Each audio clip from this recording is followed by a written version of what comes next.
The QMC Board and Collar series for EMS professionals welcomes you to Excuse My Medic, the podcast version of an MCI with Gary Harvat, Chuck Humphrey, and Ed Marasco. Excuse My Medic takes a unique look at today's emergency medical service with news and information, opinionated discussions, lively talk, sporadic jabs, and even a few belly laughs from our world of emergency medical services. Excuse My Medic is brought to you by Quick Med Claims, a national leader in emergency medical service revenue cycle management and reimbursement consulting. Now, hang on to the bench seat and tighten your lap belt as these old guys from EMS past take you on a Code 3 ride without touching the brakes. You've had the disclaimer, and if you're still brave enough to stick it out, let's get started. Take it away, guys. Good day, everyone. My name is Gary Harvat, and I'm from the client services team at Quick Med Claims. And I'm Chuck Humphrey, and I'm from the business development team over here in the Danville office.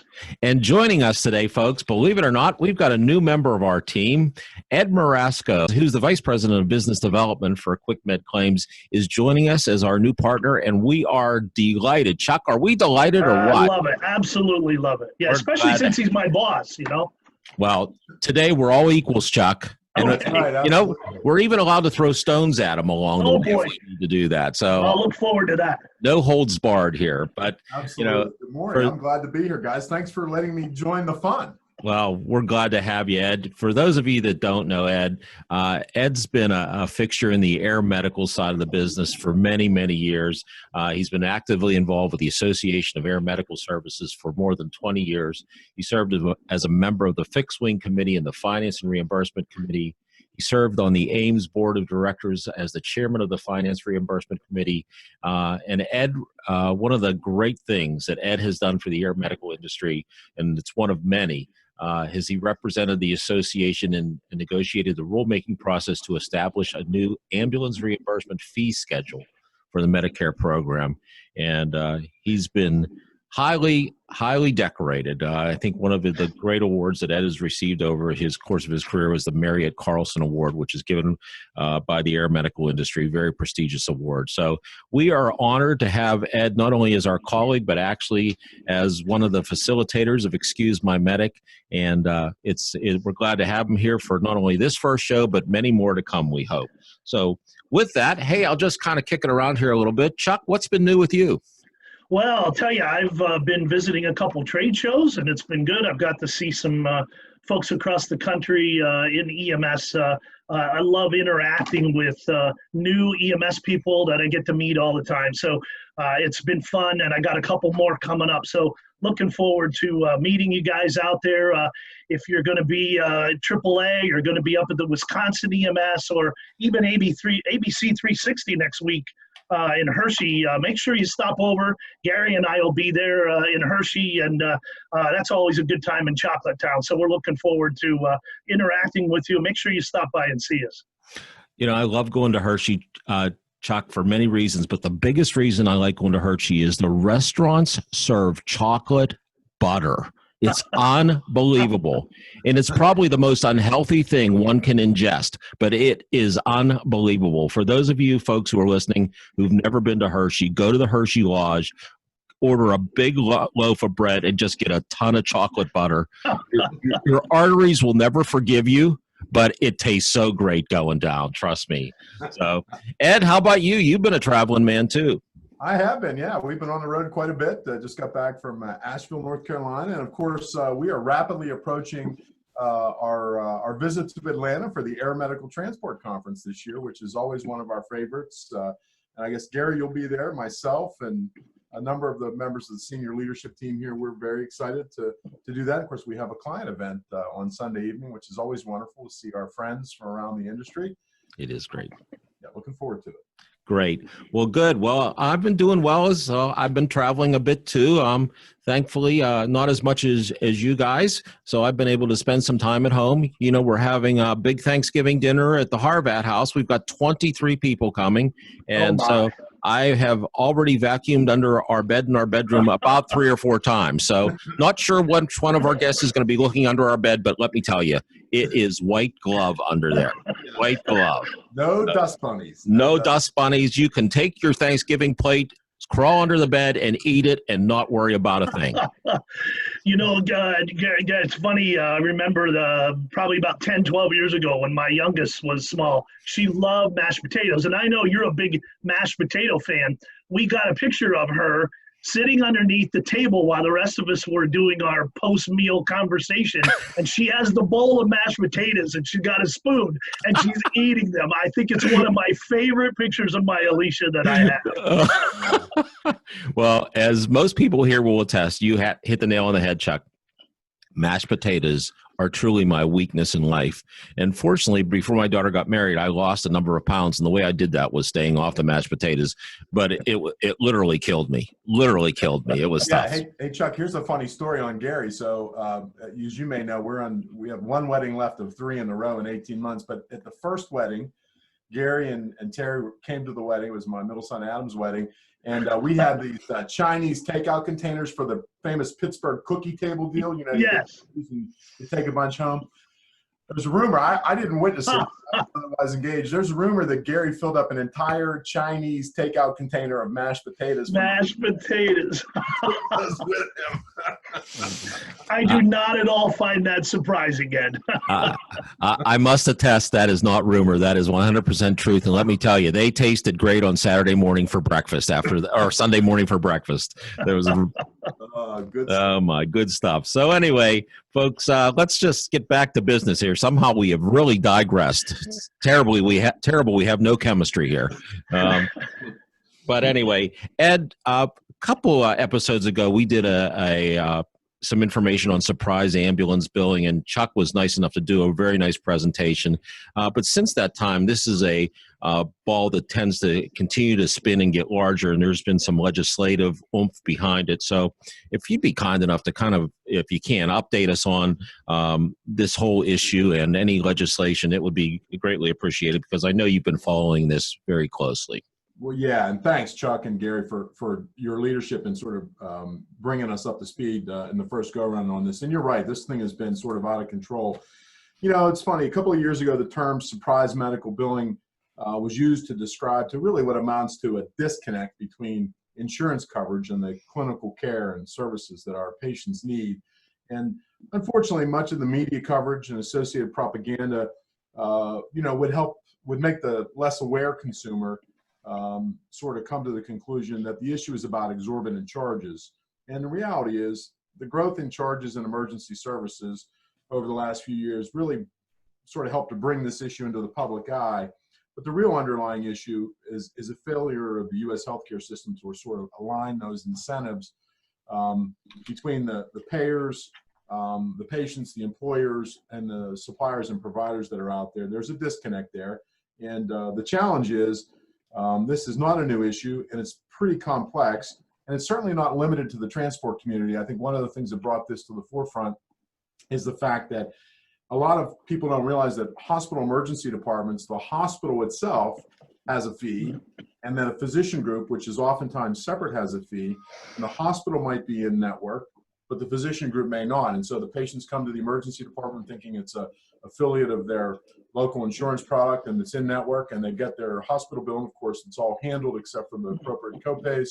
And then lo and behold, the physician group sends a bill and they've got a huge out-of-pocket expense for the professional side. So, I think that, along with some of the things in the air medical transport industry particularly, sort of brought this issue to the forefront.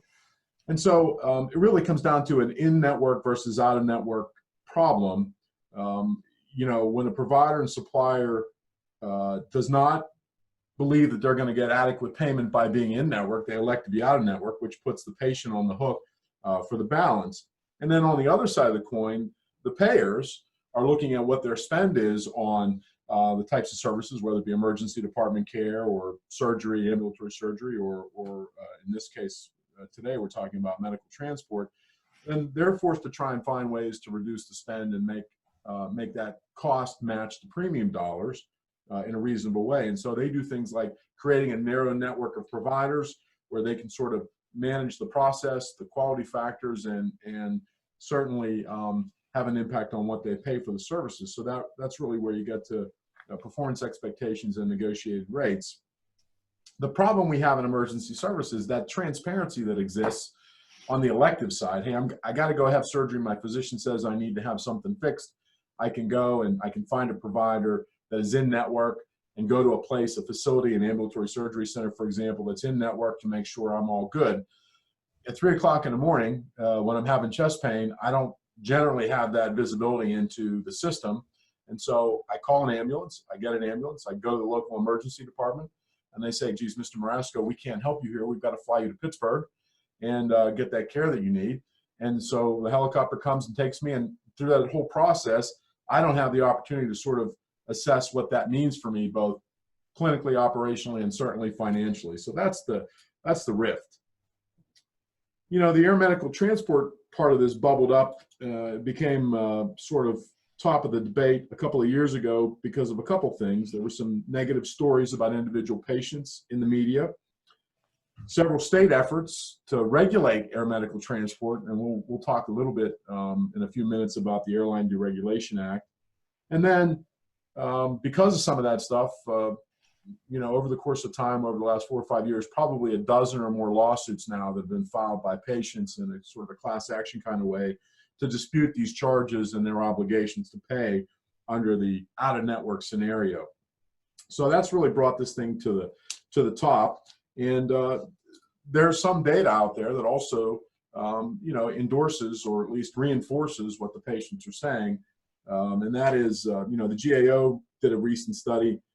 They studied patient transports back from 2017 and found that about 69% of those transports are actually out of network, which is true. And that creates those scenarios where there's extra burden on the patients. The other thing is that over a period of time, the median charge for both helicopter, rotor wing, and fixed wing transports has increased substantially. And now we're in the area where for helicopter, it's the average median is $36,000 a trip, and you know, there's stories where that number is approaching $60,000 now, based on the, you know, length of the transport in the area and all that sort of thing. So we're not talking about small dollars here. We're talking about, you know, obligations on the part of the patients that are causing people to, you know, lose their house, have to file bankruptcy.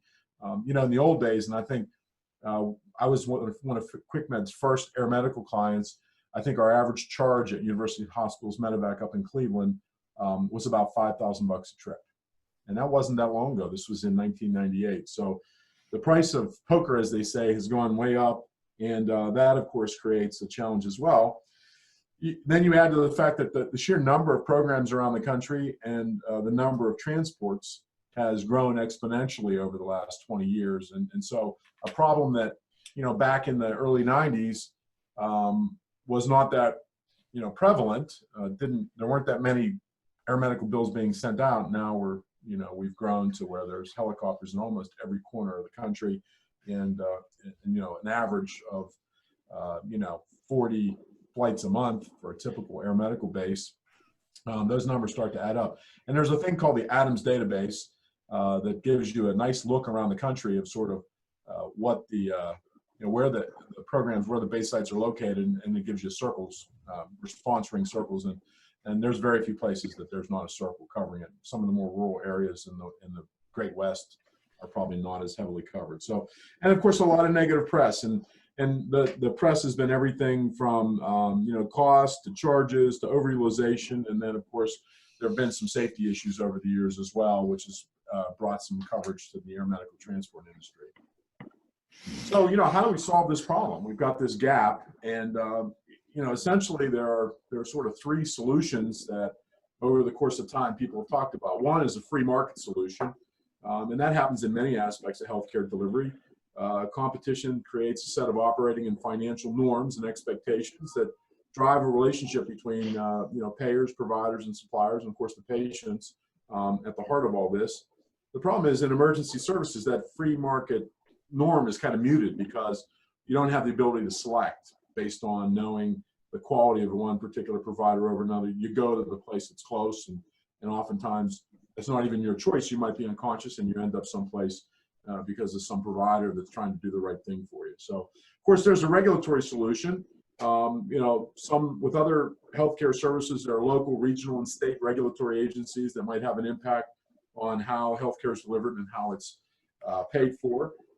Unfortunately, in this circumstance, air medical transport has been sort of carved out from that by the Airline Deregulation Act of 1978, which sort of talks about governments not being able to regulate rates, routes, and structures related to commercial aviation operations. So when there has been that effort on the part of regulatory agencies to step in and create some regulatory solution, that's been thwarted by the fact that the ADA governs the Part 135 part of the world, that handles the aviation portion of air medical transport.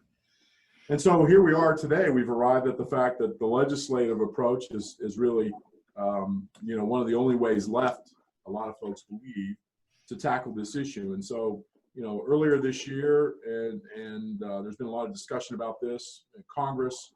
There's sort of bipartisan discussion in Congress, and earlier this year, even the president weighed in on surprise billing and the need for some legislative response. So in June, the Senate Health Education, Labor, and Pensions Committee took up this issue.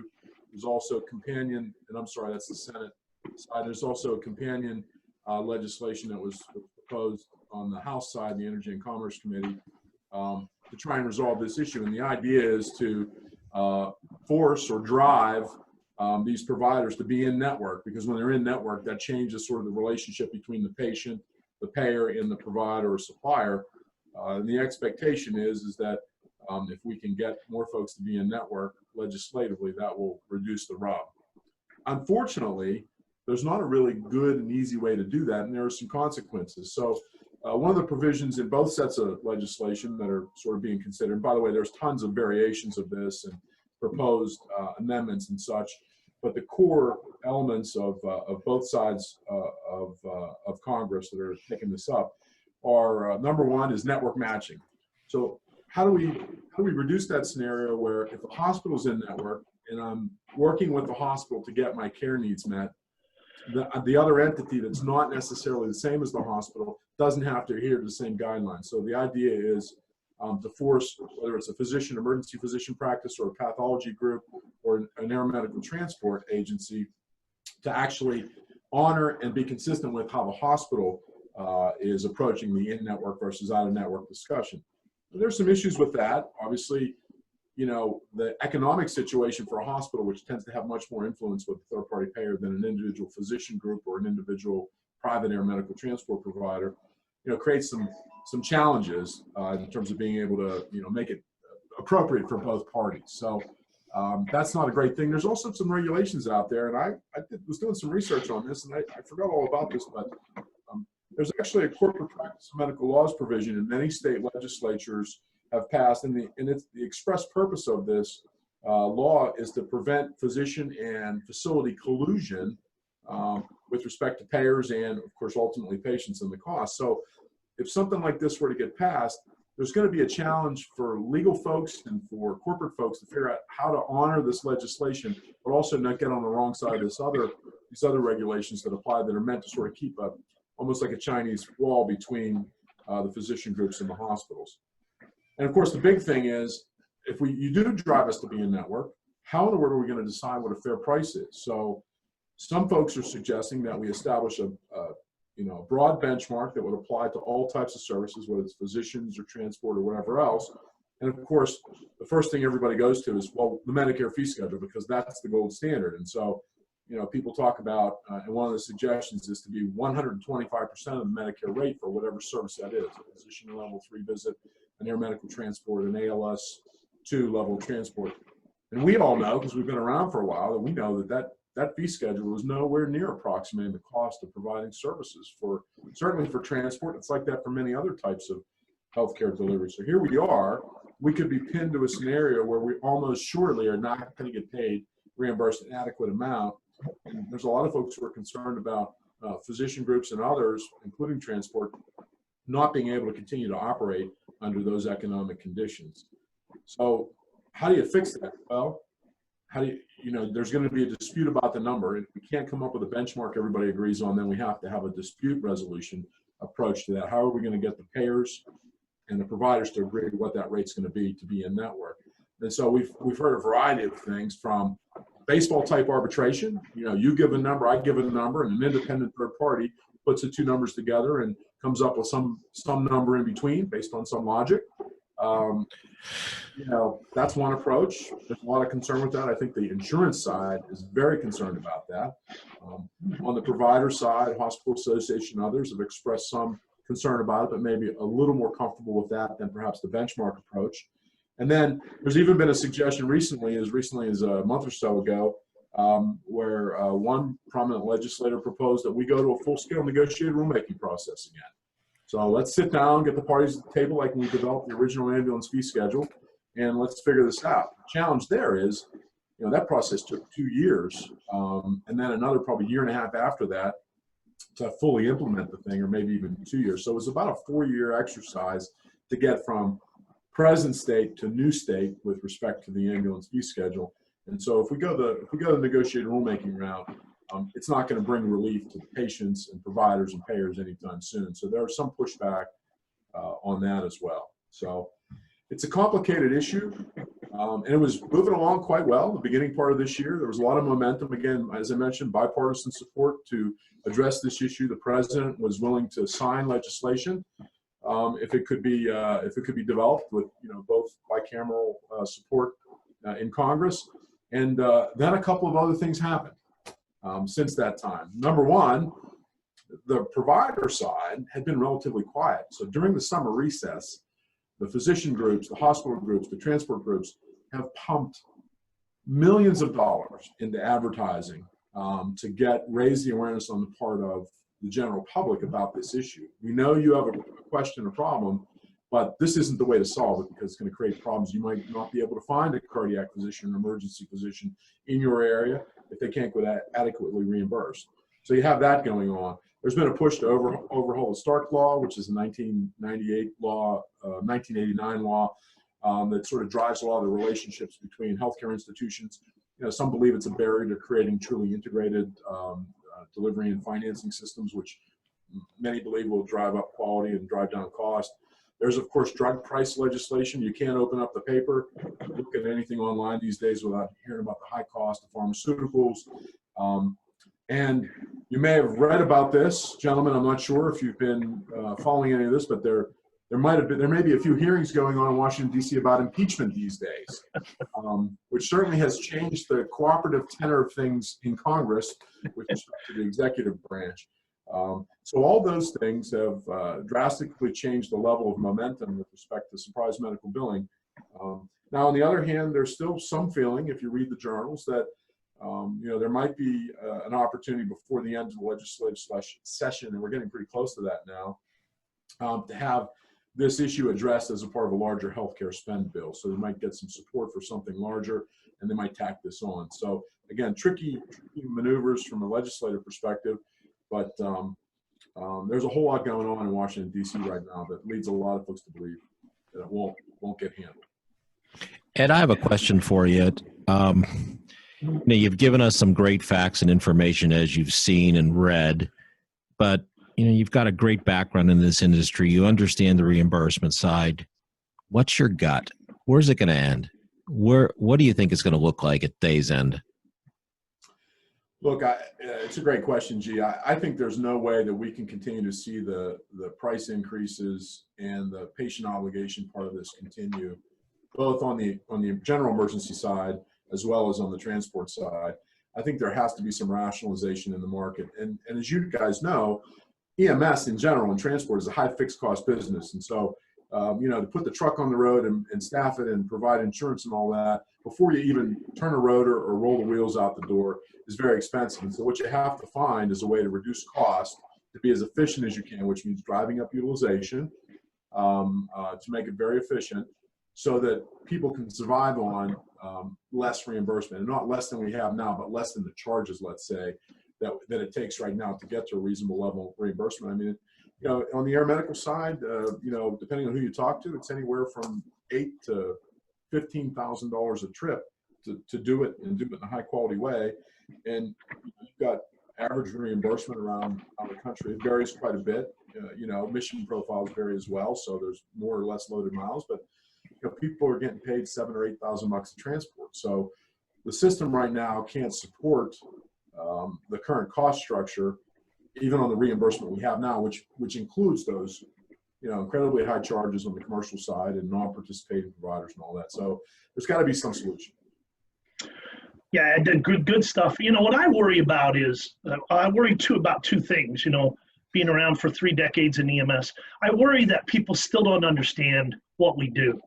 And so that sticker shock, when you start talking $15,000, $20,000, $30,000, I understand why people would have, take a deep breath on that, especially if I were responsible for that. But on the other side of it, we still have the best air medical system in the world. And anytime we start playing with dollars and cents, what's going to happen to that? It really concerns me, especially, we talked about this the last time Gary and I batted around, in the most rural areas. You're talking about the plain states where you have hundreds of miles in between tertiary care centers, and these services are vital. What is going to happen if the dollars and cents structure doesn't support the system?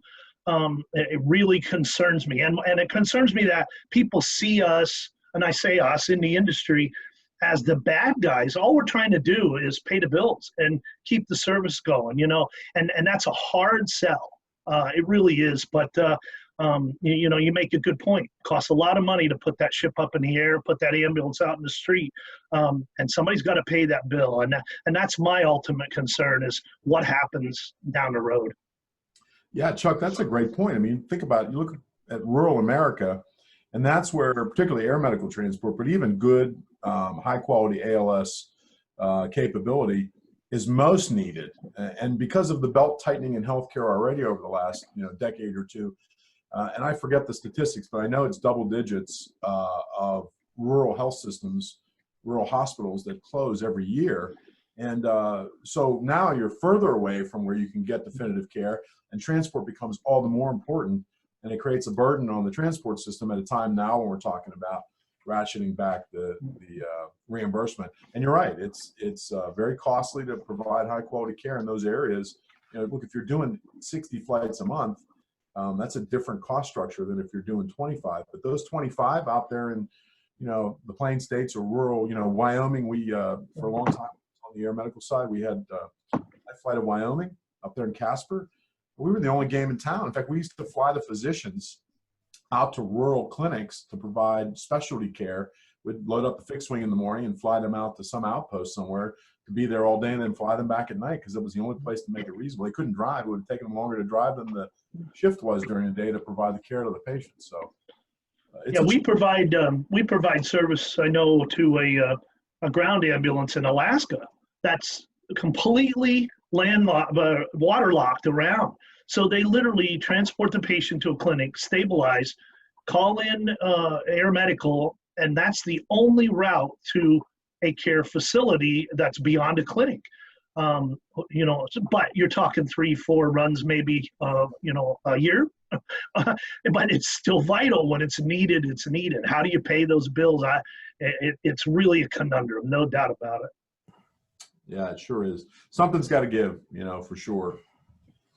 And how about the election? Do you think the election coming up in 2020 will slow this down, speed it up? What's your thoughts?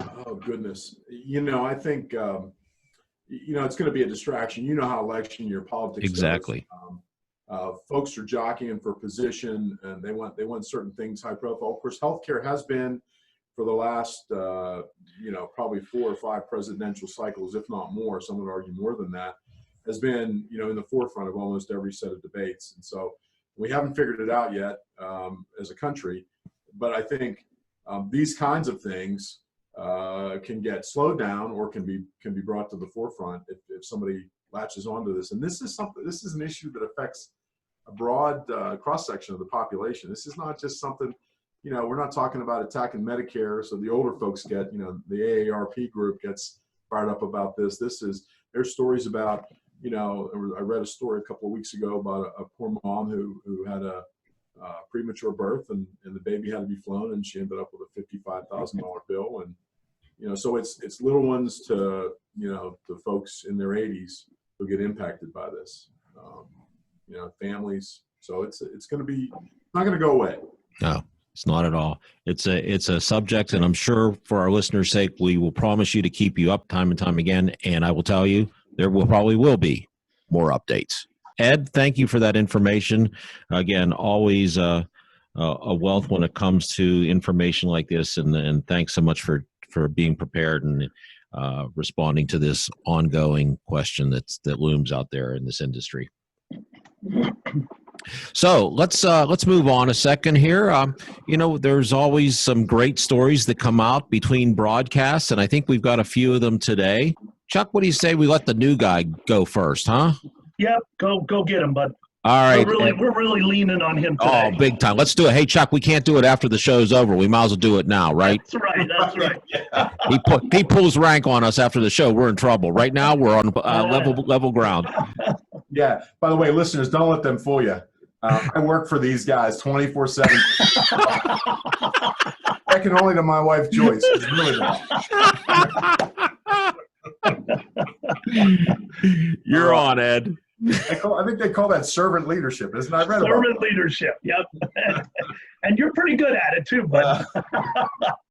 Well, hey, listen, I appreciate the opportunity to go first today. I've got some great news for you guys, and you may be aware about this, but our listeners might not be aware. But we're very proud of our client base and the work that they do. And really, to be honest, and I know we have a good time doing this.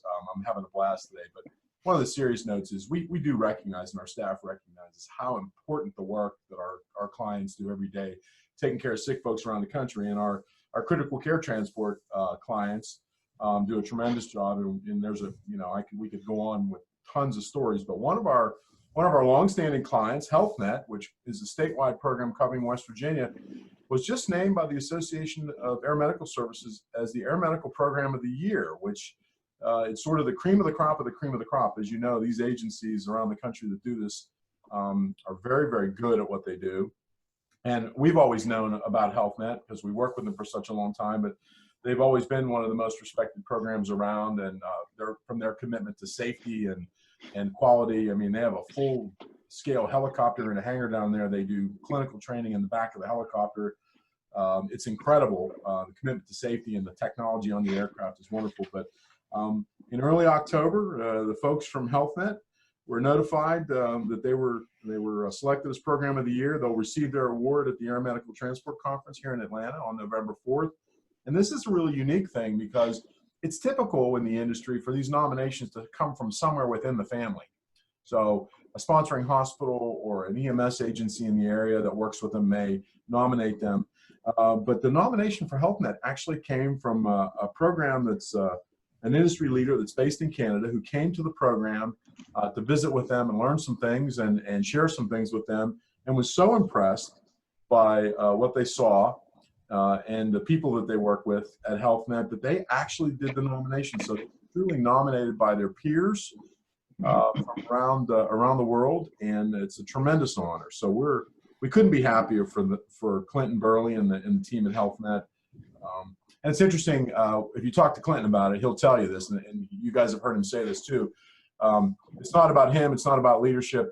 They have a concept called One Team, which is it's from the guy that sweeps the floors and cleans the bathrooms at night to the communicator who's making sure that the crew gets dispatched appropriately and goes to the right location, to the flight nurse and flight paramedic who are caring for the patient in the back, and even to the finance folks who help make sure they're being good stewards of the resources. It's a team effort to offer the service the way they do. And of course they do it well. So congratulations, hats off to HealthNet. Couldn't be happier. Gee, Ed, I've been touching the air medical side of the industry since the 80s, and just going back through the cobwebs here, I can't ever remember hearing of another program nominating another program. That has to be a first. I believe so. I'm not aware either, Gary, this happened before. It's a wonderful thing. That's great. Well, congratulations to our great friends at HealthNet Air Medical Services. We're proud of you. We're proud to play a small role in what you do. And we can't wait to see you in Atlanta in a couple weeks. So kudos to them. Chuck, do you got anything for us? Yeah, I do. So we'll go from a large organization to a grassroots organization. Our client close to me here, actually, to give you guys some geographical reference, I would say, like we say here in PA, over the hill from Happy Valley. So on the other side of the mountain from Penn State is a little bitty company, Beech Creek Blanchard Volunteer Fire Company, and they serve Clinton and part of Center counties. And they just celebrated their 80th anniversary. And the cool story about them is this actually dates back to prior to their even organizing in the late 1800s. There was a line of duty death at the old train station in Beech Creek there, which Beech Creek literally is this small little hamlet, beautiful little place nestled down in the valley. But they were unloading a steamer and there was an accident and they had a line of duty death. So when they started studying for the 80th anniversary celebration, they found these records. And so they invited their neighbors from over in Lock Haven at the fire company, at Citizens Fire Company, and they ended up celebrating together and recognizing this century-old line of duty death. And they dug back even farther in the records and found out in the 50s they used to have a venison dinner, which was one of their fundraisers. So for their celebration of their 80th and in memory of this LODD, they decided to have a big venison dinner. And as it would have it, is this not always the way it happened, in the middle of their dinner, the tones dropped. They exited the dinner for their celebration, went out and did the call, and came back and finished their celebration. So I got to tell you, this is grassroots America. You know, we're hearing so much about volunteers waning and not having as many. And here's a hamlet where they built a brand new fire station. It's beautiful. They're still operating totally volunteer. And I got to tell you, I have worked with these guys now almost a decade. And this is one of the finest group of men and women that you will ever run across. Still running volunteer EMS, still running volunteer fire department. So I've got to just say hats off to the folks over there at Beech Creek Blanchard Volunteer Fire Company. This is Main Street America, and that makes us great in what we do, no doubt about it. It sure does. That is a great story, Chuck. And sometimes, don't you wish stories like this would actually make the real news? And because it's nice to hear some positive things once in a while. And along those lines of volunteerism, we know what a challenge it is for fire departments and ambulance services, and for that matter, any agency that relies on volunteers. It's really tough. But a little story I have for you, just in closing, out of Bosra, Connecticut. I've been to Connecticut many times, and we have many clients up there who are part of volunteer organizations. The town has recognized that the need and the importance behind the volunteers, as I wish others would. And one of the things that the town of Bosra is doing is the selectmen up there have pledged to support the fire department with an ordinance that would reduce property tax by $1,500 per volunteer over the next 2 years. And I think those are the things that really help bolster not so much the numbers, but also is a great way to say thank you. Because, you know, it's great to have an award ceremony once a year and a big dinner. Don't get me wrong, those are wonderful things, and a plaque on the wall. But, you know, helping people survive within the community that they serve, can you really put a number on that? And I just think that it's great. So my hat's off to the town of Bosra in Connecticut, as well as any other community that may do something like this. But just recently, in September, the selectmen agreed to do this for their servants, of their volunteer servants of their community, both in the fire and the ambulance service. So kudos to them, and kudos to all the agencies that we mentioned today in positive news. Hey, I think it's my time to really have a little fun here with you two. And so this is the EMS word of the day. Oh, no. Yeah, this could be This is actually, I look forward to this so much. Ed, you did a great job on your talk. Don't get me wrong, but this is my time to shine. There goes the sphincter tone now. Look out, Ed. So, as you know from our last broadcast, I have now subscribed to Word Genius of the Day. And every day in my personal email, I get a new word. A few of them I've actually known. Most I have had no clue. So for those that I've had no clue about, I've pulled a couple out for each of you today. So Chuck, I'm going to start with you. I'm going to give Ed a break here for a moment, but All right. I'll get him after you. Okay. So I'm going to give you a word, and I'm going to ask you to use it in a sentence that has an EMS flavor to it. Okay. Are you ready? I'm ready. I'm going to give you the word, and then you guys can take a break, because then I'm going to have to spell it to our crowd, because it's a big word. It's a big word. All right. And the word is phantasmagoria. Phantasmagoria. And my word genius says it's a noun, originated in the French and Greek early 19th century. It is spelled phantasmagoria. Chuck, I'll give you just a few moments to think about this. Okay, Chuck, I'm ready. Okay. Well, first of all, I am a huge Philadelphia Eagles fan. So the PH, my mind first goes to the day that the Eagles won the Super Bowl, which will go down in infamy, Super Bowl 52. The entire city was in phantasmagoria, but that's not a medical term. So that's correct. I gotta come up, but I couldn't resist the Fly Eagles Fly. So we're gonna beat up on the Cowboys this week. It's a done deal. So anyhow, now that I've made that statement, let's see. The traumatic injury involved a large amount of phantasmagoria leaking from the wound. I don't know, Gary. I'm really out. Probably 800 miles away from what that really is. Yeah, I was at MedExpress last night. Hey, I got a bad case of phantasmagoria. There's penicillin for that.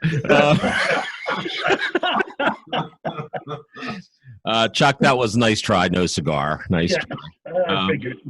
So I'll try to give you an idea here. Here's what it means. A dreamlike state in which images, both real and imagined, blur together. So on the patient's ride to the hospital, he unfocused his eyes so that the lights raced past outside in a brilliant phantasmagoria. I've had a couple of patients like that. I bet you have. I bet we all have. Well, Chuck, my conversation with the CFO this morning, I think that's what he was experiencing. Oh, boy. You might want to put that on the cutting room floor, yes. Chuck. I don't know. Maybe. Yes. John, if you're listening, we love you. Seriously. Yep. Oh, my goodness. At least I do. I don't know about Ed, but. Oh, gosh. Well, Chuck, you're pretty much 0 for 3 in the words that I've given you so far. So keep at it, buddy. Well, thank you. Yeah. All right. Let's see how our new partner in crime does. Oh, no. Ed, are you ready for this one? Okay. I'm sitting down, thank goodness. All right. This is an adjective the origin is uncertain, mid-19th century, they suspect. But again, in an EMS flavor, please use the word flummoxed. That is FLUMMOXED. Flummoxed. Flummoxed. Well, I was a secondary education major with a minor in history in undergrad school, but that doesn't take me back to that era, and that word is not coming to mind. Well,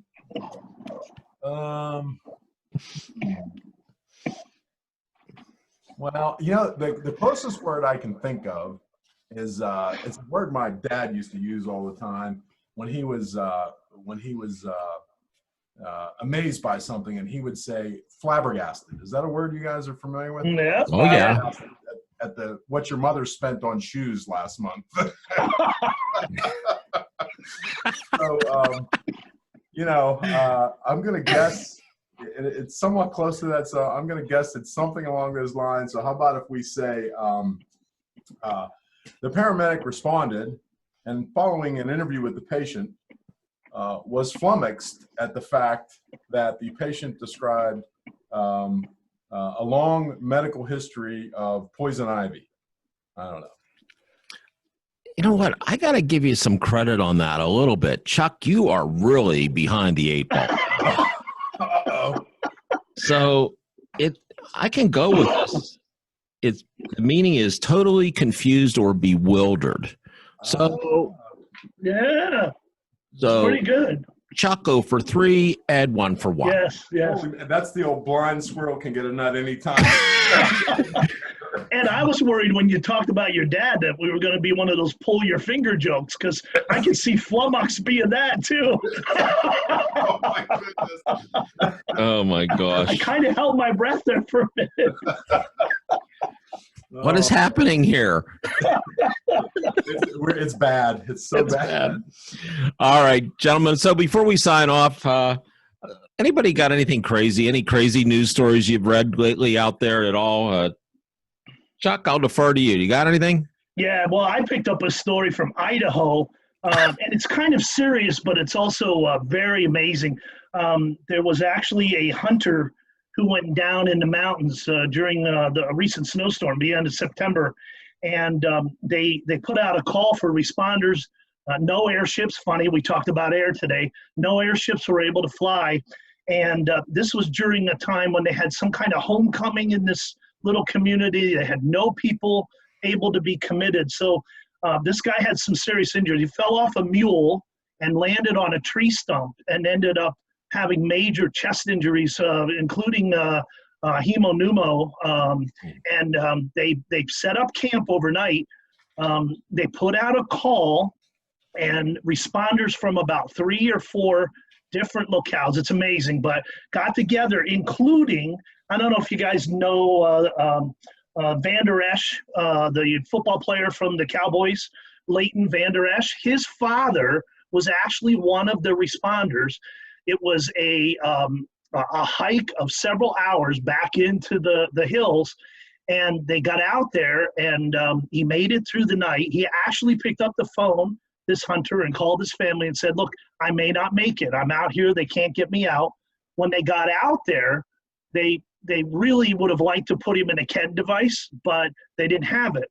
So they took the framework from their backpacks and they fashioned a KED, put him on a mule, and took him out about 5 hours out of the mountains, brought him out to an ambulance. They used a mule as an ambulance. Now, I got to tell you, that is thinking on the fly. So it's offbeat, but I got to give these guys kudos. First of all, in a snowstorm, it was very treacherous. They got together and they found a way, and we often talk in EMS about being MacGyver. Well, this is the ultimate MacGyver move, got to tell you. But I was so impressed when I read this story. And, the guy then, of course, gave kudos. One of the jokes was Van Der Esch's father on the way back kept things light for the patient by telling him he had to make it back by 6 o'clock on Sunday because he needed to see his kid play on TV. And they said that's what kept it light and kept the patient from panicking. And there was a doc that even responded and gave pain meds and anti-anxiety meds so the guy could stay calm. Just a great story, once again, about people who came together for a common purpose and made it work. Oh, that's a great story. Ed, you got anything for us? I do, actually, and staying with the theme of our colleagues to the south down in West Virginia. This is a story from earlier this summer. The folks from Cabell County EMS, they were at the station, and a woman stopped by the EMS agency frantically pleading for help. Her dog, Charlie Boy, had apparently ingested some opioids and was unconscious. And so they approached the medic who was on duty and said, you got to do something. Don't you have that Narcan stuff? And of course, the medic was a little bit flummoxed by the request, but said, I'd never thought about doing this to a dog, and he wasn't really sure of the dosage, obviously. but he elected to use kind of the human dosage, looking obviously probably at the weight of the dog.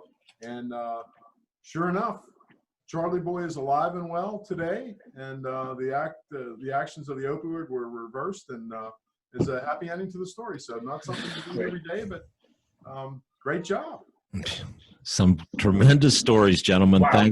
Thanks for sharing those. Those are really, really great stories. Thanks so much.